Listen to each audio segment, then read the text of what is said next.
Hi, this is Russ Andersson. In this tutorial, we're going to show an end-to-end lens calibration and correction.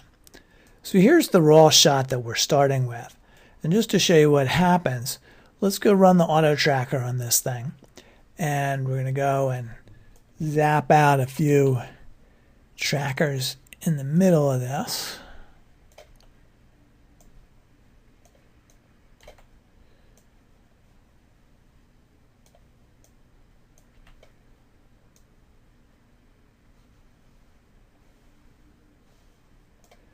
And now we'll solve.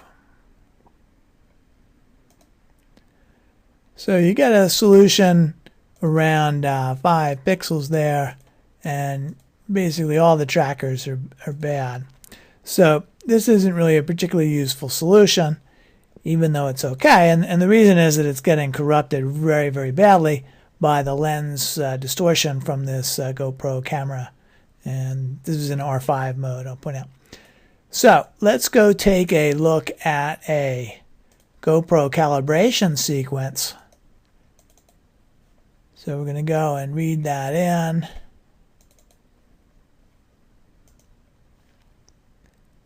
And we're going to do a calibration on it. We just created the trackers. We're going to run through and track them through the shot.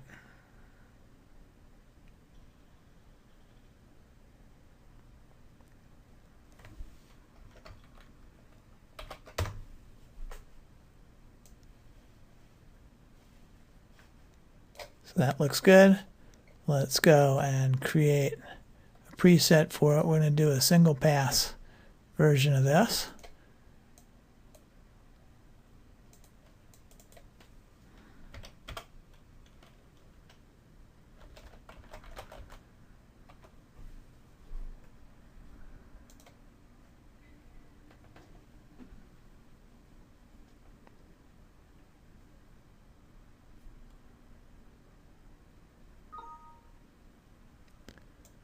So here's our completed calibration, and we've got our grid of points. Now it turns out that the best and easiest way to handle these things is to keep this file right as it is, basically. We'll just delete all the trackers from it. Oops.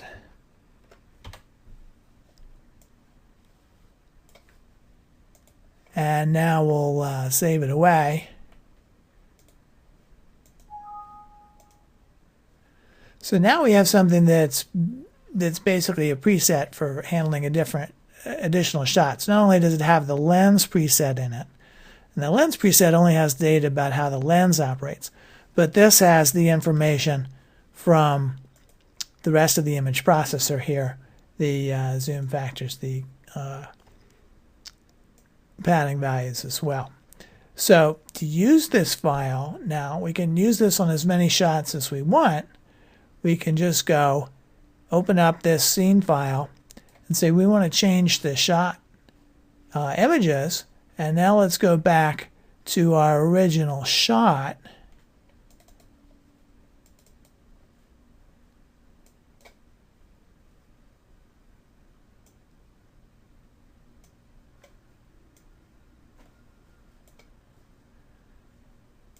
Okay, here's our shot again, and you can see it's been zoomed in a little bit. We lost some stuff off the edge of the truck because of the fairly extreme distortion on the camera.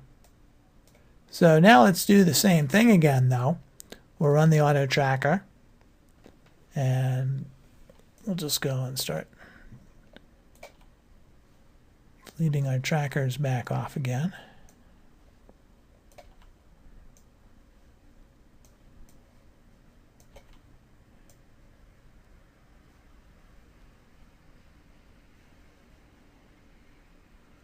Looks like there's one in this car back here also.